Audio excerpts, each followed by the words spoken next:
Good morning, traders. It's Peter Thompson, Senior Mentor of 1 Billion Signals, sponsored by Merit Forex.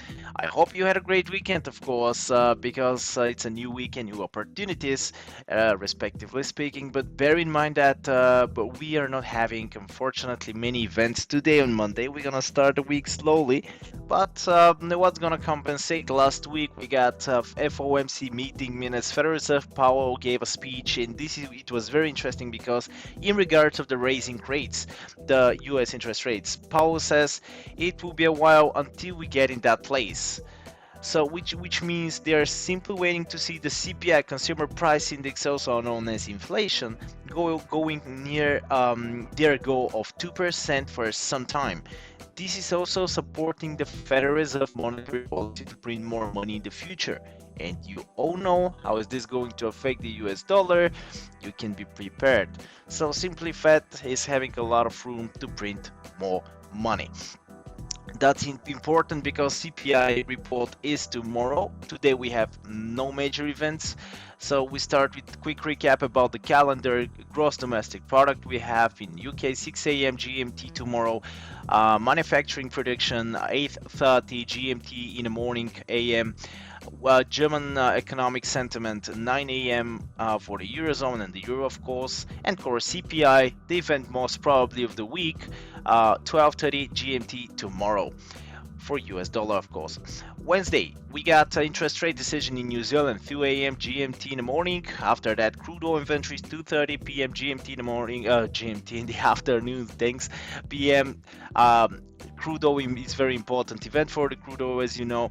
Thursday, employment change 1:30 in the morning for Australia, 12:30, 4 events for the US dollar.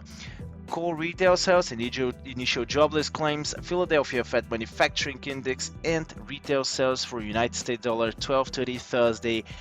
The US dollar is going to explode. Friday, CPI in the Eurozone 9 a.m. GMT, and 12:30 we have building permits for the United States dollar, and this is how we're gonna finish the week. So let's take a look. What do we have on the charts in front of us? Euro US dollar, euro is pushing up, as you see, and this is our first support zone after this push to the upside in order to see the euro continuing to the upside. 1.1834. I'm not going to touch my levels right now, simply because they're quite relevant in my opinion, and I'm just gonna wait to see how the price is gonna react around this support level. I think the US dollar is gonna go down simply because the Federal Reserve printing machine is gonna start working heavily again. Let's see. This is what they simply says last week, so it's gonna be interesting.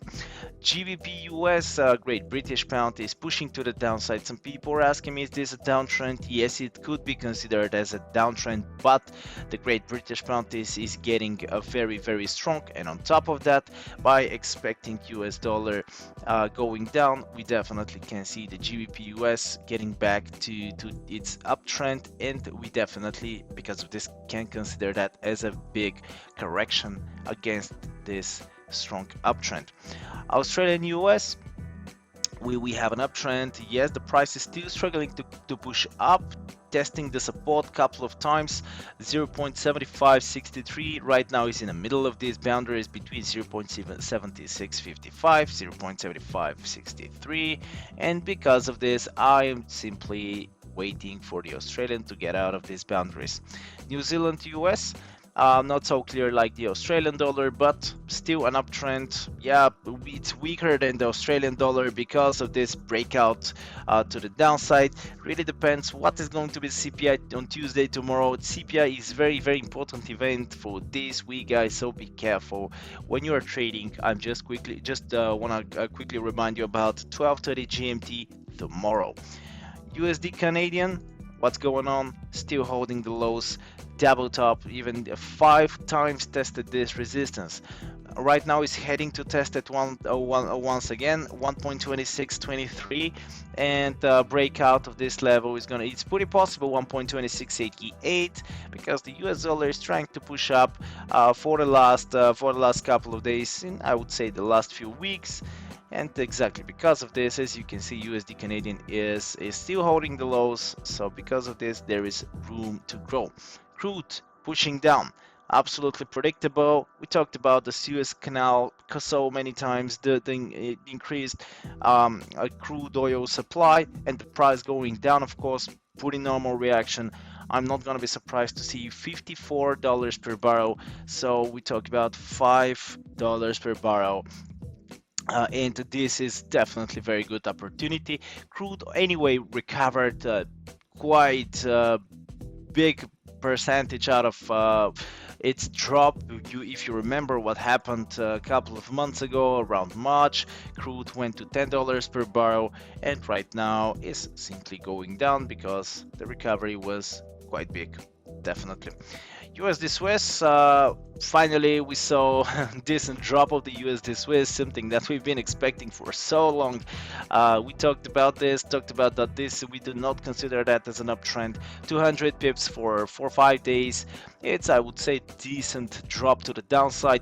Right now the price is recovering a little bit because it's pretty normal, but we have very strong resistance, 0.9296, 0.93 even, very big round number. So this definitely could prevent the price going even further up from this level and bounce back to the downside. So USD Swiss could be good short opportunity.